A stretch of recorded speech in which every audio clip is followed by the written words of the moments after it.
क्या आप जानते हैं कि एक ऐसी नंबर होती है जो सिर्फ खुद से ही डिवाइड होती है और एक ऐसी भी नंबर होती है जो सबसे दोस्ती कर लेती है। आज हम जानेंगे नंबर्स के इस सीक्रेट वर्ल्ड का सबसे इंटरेस्टिंग कॉन्सेप्ट, प्राइम और कंपोजिट नंबर्स। हेलो स्टूडेंट्स, जैसा कि आप लोग जानते हैं कि हम लोग अभी क्लास 6 के मैथ्स बुक पढ़ रहे हैं, जिसका अभी हम लोग चैप्टर 5 पढ़ रहे हैं, जो है अभाज्य समय। बच्चों, इस चैप्टर का आज हम लोग जो है इस चैप्टर का पेज नंबर 12 और 13 पे जो टॉपिक्स है उसको उनसे रिलेटेड सारे डाउट्स क्लियर करेंगे। और इस चैप्टर का जो पीछे का सारा टॉपिक्स है उस पे रिलेटेड जो है वीडियो ऑलरेडी चैनल पर अपलोड हो चुका है, जिसका जो प्लेलिस्ट में मौजूद है। आप वहां से जाकर पीछे के सारे डाउट्स अपने क्लियर कर सकते हैं। आज जो टॉपिक्स हम लोग क्लियर करेंगे वो इस तरह हैं: प्राइम नंबर क्या होते हैं, कंपोजिट नंबर्स क्या होते हैं, इसे कैसे आइडेंटिफाई करते हैं, और 1 से 100 के बीच की प्राइम नंबर्स और कंपोजिट नंबर्स की सूची कैसे बनाते हैं। तो चलिए हम लोग शुरू करते हैं और जानते हैं कि प्राइम नंबर क्या होता है। इस कंसेप्ट को क्लियर करने के लिए आपकी किताब में जो है 2 नंबर्स का एग्जाम्पल दिया गया है, एक है 12 और दूसरा है 7। जैसा कि बताया गया है किताब में, जो गुना और अंशु अपने फार्म में उगने वाले अंजीरों को बांधकर पैक करना चाहते हैं। गुना प्रत्येक बॉक्स में 12 अंजीर रखना चाहता है और अंशु प्रत्येक बॉक्स में 7 अंजीर रखना चाहता है। तो ऐसी कितनी व्यवस्थाएं संभव है। तो सबसे पहले हम लोग जो है 12 को देखेंगे। जो 12 को हम लोग कितने भाग में डिवाइड कर सकते हैं। तो यहाँ ध्यान से देखिए बच्चों, बुक में जो है 3 फॉर्म में जो है 12 को अरेंज किया गया है। एक गुने 12 के फॉर्म में, फिर 2 गुने 6 के फॉर्म में और 3 गुने 4 के फॉर्म में अरेंज किया गया है। तो इस तरह से हम लोग समझेंगे जो 12 के जो मेन फैक्टर्स है, 12 के कौन कौन से फैक्टर है। तो 1 हो जाएगा, 2 हो जाएगा, 3 हो जाएगा, फिर 4 भी होगा और 5 नहीं होगा, 6 होगा और उसके बाद जो है 12 होंगे। मतलब 12 के इतने फैक्टर्स हो जाएंगे। लेकिन वहीं पर 7 के जो है 7 के कोई फैक्टर नहीं है, सिर्फ 1 और 7 को छोड़कर 7 का कोई और फैक्टर नहीं होता है। उसको किसी और दूसरे फॉर्म में जो है रेक्टेंगुलर फॉर्म में उसको अरेंज नहीं किया जा सकता है। तो मेन कॉन्सेप्ट जो है प्राइम नंबर और कंपोजिट नंबर का यही है। जिस नंबर के जो है 2 से अधिक फैक्टर्स होते हैं तो उसको कहा जाता है कंपोजिट नंबर, और जिस नंबर के उसको कहा जाता है कंपोजिट नंबर जिसके 2 से अधिक फैक्टर्स होते हैं, और जिस नंबर के मात्र 2 ही फैक्टर होते हैं, जैसे कि 7 है। तो इस तरह से और भी जितने नंबर्स हैं जिसके मात्र 2 ही फैक्टर्स हैं, तो वैसे नहीं नंबर को कहा जाता है प्राइम नंबर। और 1 जो है, 1 एक ऐसा नंबर है, एक यह नेचुरल नंबर है, लेकिन यह जो है न प्राइम है और न कंपोजिट है, क्योंकि इसका जो है सिर्फ एक ही फैक्टर है, वह है 1 के अलावा इसका कोई फैक्टर नहीं है, इसलिए इसको जो है न प्राइम कहा जाता है और कंपोजिट होने का तो सवाल ही नहीं है जो ये कंपोजिट होगा।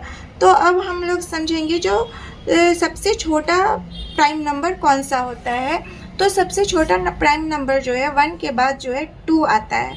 2 आता है तो ये जो है इसका सिर्फ 2 ही फैक्टर है, 1 और 2। इसका 2 ही फैक्टर है, 1 और 2। इसके अलावा 2 किसी के भी टेबल में नहीं आता है, किसी से डिवाइड भी नहीं होता है। तो प्राइम नंबर का यही है फार्मूला, जिसके 2 फैक्टर्स होते हैं, सिर्फ वह खुद का और 1, तो उसी को कहते हैं प्राइम नंबर। तो इस तरह से 2 जो है सबसे पहला और सबसे छोटा प्राइम नंबर होता है। और एक और सबसे इंटरेस्टिंग बात जो है 2 के बारे में, जो 2 ही एक ऐसा इवन नंबर है जो इवन होने के बावजूद भी जो है प्राइम नंबर है। 2 के अलावा जो है कोई भी ऐसा प्राइम इवन नंबर नहीं है जो प्राइम नंबर है। इस तरह से पेज नंबर 113 में एक सवाल है जो 21 से 30 के बीच कितनी अभाज्य संख्याएं हैं और 21 से 30 के बीच कितनी भाज्य संख्याएं हैं, मतलब कितनी प्राइम नंबर है और कितनी कंपोजिट नंबर है। तो इसको सॉल्व करने के लिए हम लोग क्या करेंगे, जो सबसे पहले 21 से 30 तक के बीच की सारी नंबर्स लिख लेते हैं। तो 21, 22, 23, 24, 25, 26, 27, 28, 29 और 30। तो मैंने जैसा कि पहले ही बताया है, जो जितने भी इवन नंबर है वो प्राइम नंबर हो ही नहीं सकते, तो वे सब क्या हो जाएंगे, वे सब कंपोजिट नंबर हो जाएंगे, मतलब भाज्य संख्याएं होंगी। तो 22, 24, 26, 28 और 30 ये सब जो है कंपोजिट नंबर है। अब आता है 21, तो 21 के हम लोग देखेंगे 21 के फैक्टर्स कौन कौन से हैं। तो 21 के 1 तो सबका फैक्टर है 1 है, उसके बाद 1 और 21 के अलावा जो है 21 का फैक्टर 3 भी होगा और 7 भी होगा। तो ये भी 21 भी जो है कंपोजिट नंबर हो जाएगा, मतलब भाज्य संख्याएं होंगी। 23 इसका जो है बच्चों 23 का जो है फैक्टर सिर्फ 1 होगा और 23 होगा, इसके अलावा इसका कोई दूसरा फैक्टर नहीं होता है। तो इसका मतलब है जो ये अभाज्य संख्या है ये प्राइम नंबर है। 25 का भी जो फैक्टर्स है वो 1 और 25 के अलावा जो है 5 होगा।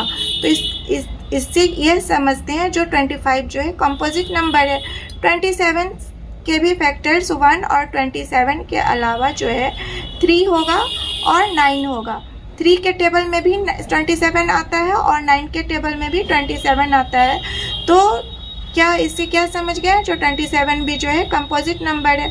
अब 29, ये 29 जो है ये एक प्राइम नंबर है। इसका 29 का जो है 1 और 29 के अलावा और कोई फैक्टर किसी के भी टेबल में 29 नहीं आता है, जिसके कारण यह जो है प्राइम नंबर होगा। तो 21 से 30 के बीच में जो है 23 और 29 को छोड़कर सभी जो है कंपोजिट नंबर होंगे। सिर्फ प्राइम नंबर्स जो है 23 और 29 ही होगा।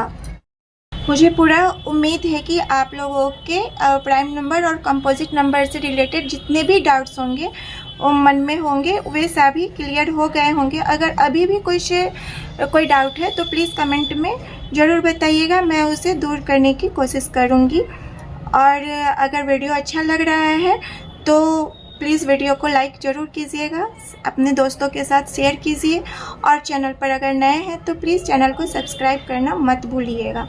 तो आगे हम लोग बढ़ते हैं और समझते हैं नेक्स्ट टॉपिक को, जो है जो 1 से 100 के बीच की सभी अभाज्य संख्याओं की सूची कैसे बनाए सकते हैं। यहाँ पर बच्चों एक टेबल दिया गया है जो आप ध्यान से देखिए। इसमें जो है सभी प्राइम नंबर कितने हैं 1 से 100 के बीच और कंपोजिट नंबर कौन कौन से हैं उनको अच्छी तरह से समझाया गया है।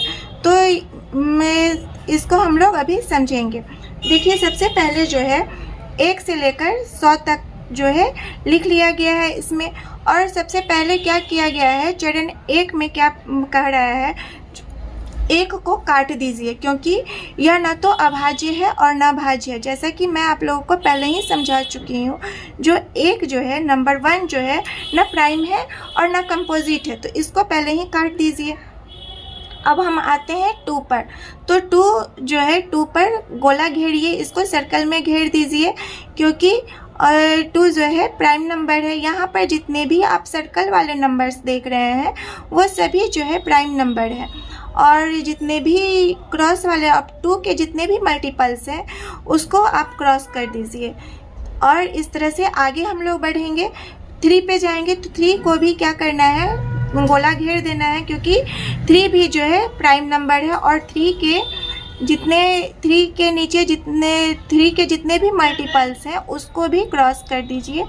इस तरह से हम लोग आगे बढ़ते जाएंगे और यहाँ पर हम लोग ध्यान से देख रहे हैं जो जिस नंबर को जो है क्रॉस किया गया है वो कंपोजिट नंबर है, और जिस नंबर को जो है सर्कल में घेर दिया गया है वो सारे नंबर्स जो हैं प्राइम नंबर है।